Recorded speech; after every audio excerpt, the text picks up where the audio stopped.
dayanmaz sevdiğimde gene bu bende dayanmam naza dayanmam naza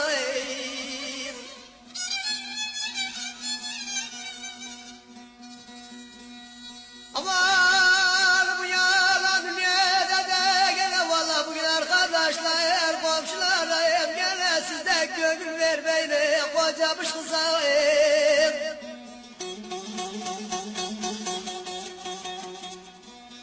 aman